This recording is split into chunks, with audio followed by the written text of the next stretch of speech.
Good day everyone, we are here in Barangay Bolod to assess their environmental issues and also to know their programs and policies they have to solve their situations in their environment. Tara, banimin ninyo!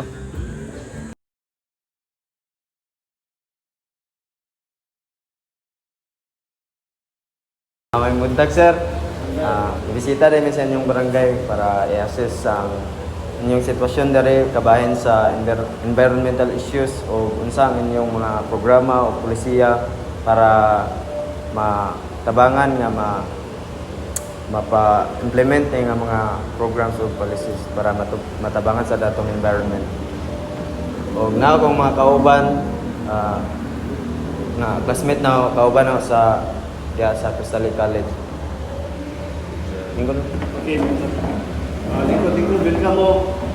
Guys, mayong buntag ang tanan. Kami sa barangay Bolod, salamat kami kung bisita mo din sa barangay Bolod. Biligay sa mga ano po ito ba daw? Sa solid waste management barangay Bolod. Salamat mo sa inyong welcome na mo sa barangay. Usa sa tumong sa makomplete na mo final performance task o masayran sa inyong sa environmental. So, yan ang maglangan sir. Ang una ng question sir is unsa ang atong pinakabugat o atubang jud nga environmental issues diri sa atong barangay sir? Unang-una, ang regarding sa, of course, nakaibaw mo kita nga ang lungsod sa Panglao, nagkataas ang demand sa mga tao, turista. So, ang demand sa atong mga basura, nagkadaghan. So, ang atong lungsod sa Panglao, hindi pa na sa Barangay Bolod, naagad may everyday assist sa mga establishment, sa mga katibalangay, na natay pick up everyday nga ruan. Everyday nga pick up sa itong mga basura. At the same time, natay moral recovery facilities sa likod. Na dito ang segregation. Segregata dito, natay mga kinsakupan dito. Ngunay sa pagkakaroon, para namo nakuha na namo ang problema sa basura kay ang komunidad ng po din kuha na mo suporta ng po. Tumigan sa ato mga balaod nga ruan. Nang sa Republic Act 9003, okay, hinanglan yung dili lang kay mga opisyalis sa gobyerno, usa po daw mga tao nga magpakabana o mga ilabot. Gusto nila itong.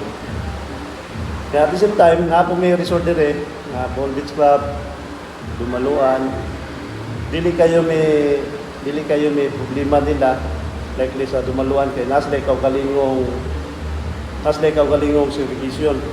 So in zero garbage area di kami mo ato kay sila na mo mismo mo facility. Wala di kayo bugato in terms of bulod kung inyo natanaw mas inlo gamay sa kumpara na to sa ibang barangay. That's yung answer. So, kada ng pangutana sir is unsa ang inyong mga programs or policies para mapa-implement ning para ma-implement ni para ma-address ning mga issues pagkabahin sa imong gingon sir nga nagka mga basura sir.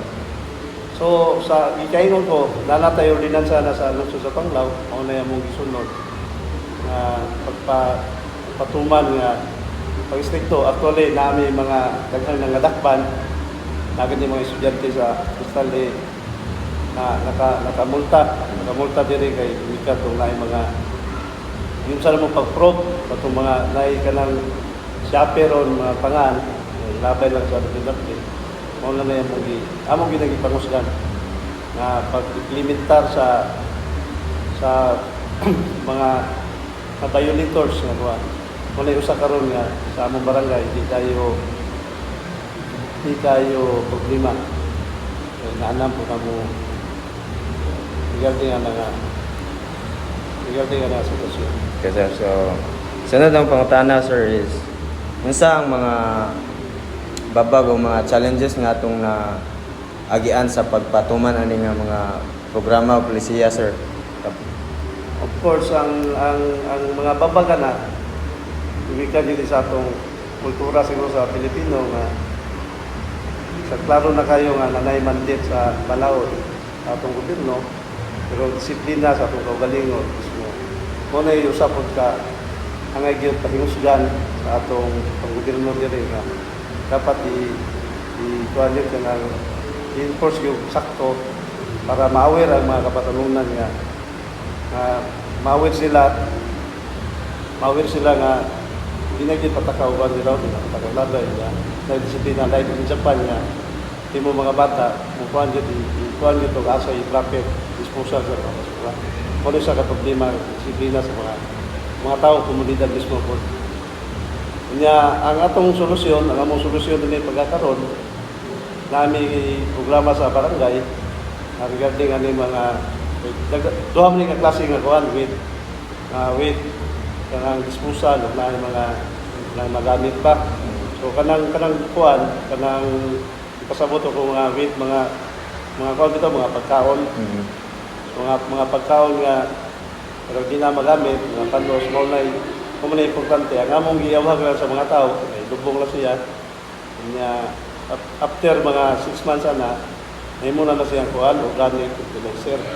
Nga pinanglanta, mag-backyard gardening, among ginang-aware sila inform, mag-backyard gardening ka. Kaya ron mo po makasustainable sa ito, pangatawad-law nga, pinangalan. Una niya, kami by puro, amoy pa nito, gitsing kuhan, ang Tagano, Pinyo, aron mapatuman, aron masunod sa uban. Pagkubikat sa kata sa atong palitong nun diri sa lungsod sa Panglao. Ano yung mga counterpart nga, kung sa akong pagkuhan niya. At the same time, na may programa nga kanang nga mo battle crusher na mo, kanang crusher na mo sa mga dahon. Hindi mo sunog na, ibawal yun na nato kay about climate change. At nagkakusog ang atong nagkakusog mga bagyo, mga katalagman. Una nga natin programa na kada mga butilya, ga-order pa miya ito sa mga battle crusher. Ato na himuon ng pulbos ng butilya. Hindi man na haluan ng simento. Muna itong gamong brakes. At least na magamit sa mga kuwan. Muna yung mga kananglipod. Pero ang atong crusher nga sa mga dahon, nanata dire, muna nga atong galingon na balik sa kuwan. Kung nakita nyo diya sa luyo, isuroy mo na mo ron. Muna, huwag kita musunog na ala na ng itapong kaya. Kung paano mo yan po na mo, organic, balik mo yan po sa kuwan. Muna yan itong sa Panglao, Barangay Bulong. So, sunod ang pangutana, sir, is sa unsang paagi ang atong komunidad mo participate sa pagpatuman ani nga polisiya or programs o sa unsang paagi sab nga ma-encourage sila nga mo cooperate may mong responsable nga individuals diri sa atong barangay sa Bulod, sir.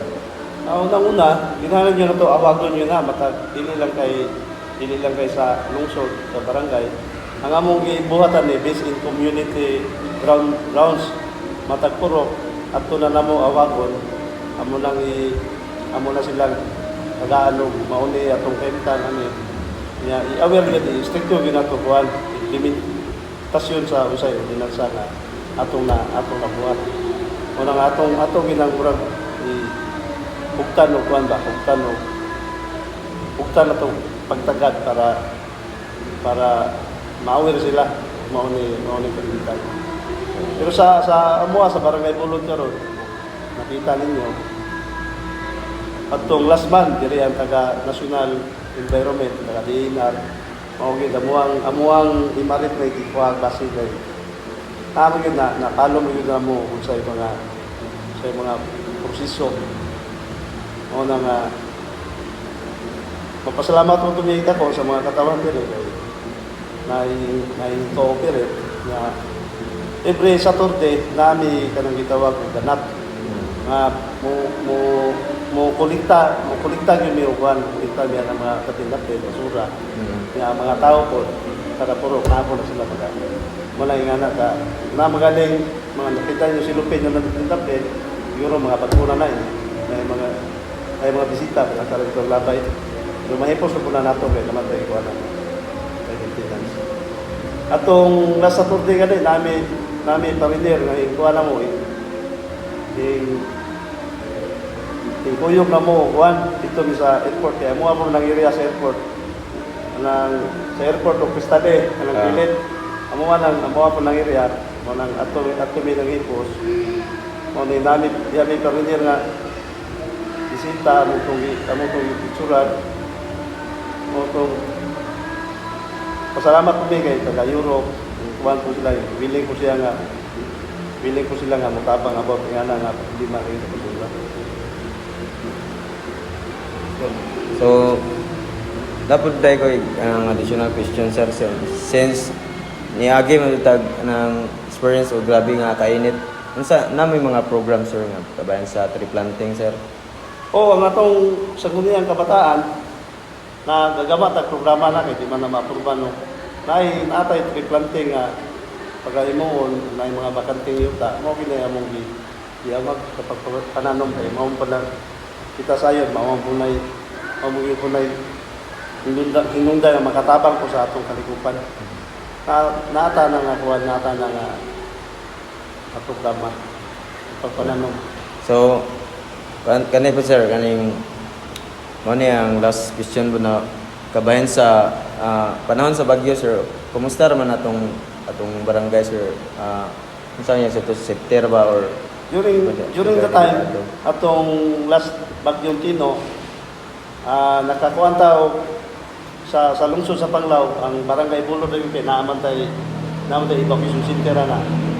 Ato pagka before hinglan po lang Tino ang atong mga katawan before buntag pa kay ibaw na namo sa ganahan mo bakit sa dili mga amo na tang nikuan niya natay mga 70 families niya almost 200 plus ang individuals diri sa atong evacuation kanang bluhon na wala kini gipagamit ko na mo tanan kini atong mga facilities diri no nga kami atong higayon na pagay sa Dios o kuan nito diri atong mga katawhan kuan siya ang safety siya kay kami mga barangay official ngayon amuha mo ng katungdanan ng pagpahiluna sa mga katawhan mao nang naagi diri 24 hours mao tong higayon na barangay Tino katong Tino katong Bagyong Tino.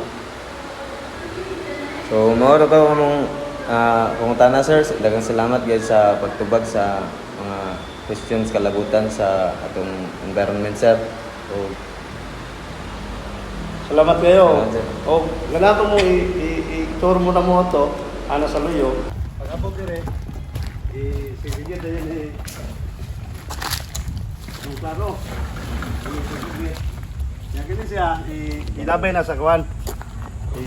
Ilabay na sa imarip sa Lourdes. Ang atong plano aning mga plastic pohon natay kuan ato ning i-recycle. Natay ginata mo labay dito. Ano siya ready for disposal kanang ana nay tangki dia ano labayanan no matunay mga erosion na kuan nabayan ko na katong mga pako na bitaw kayo na di na makuan tram para para magamit tong mga kahoy bitaw nga tong mga kahoy nga kuan mo na atong angat ta magahaling na diya aron di kayo siya mukuha na kaso mo tabunan na siya di kayo scattered na kini siya hazardous naanay mga dagom mga special waste kini mga pintal mga kuan mo ni amo gini panglain gini kuha na siya mga karton mga libro kunya katong gikaingon ako ganiha nga atong mga dahon di na to sunugon mo ni gitambak na mo dire ang among crusher kay na giayo kay naguba pa mo ni isode siya nya makrusher siya mabalik ni siya kuan ani ning laser Natay mga kahoy, wala mo ni pangilapti at least pumunta ka ng friendly Mother Earth. Ano yung nagagani kahoy yan nga.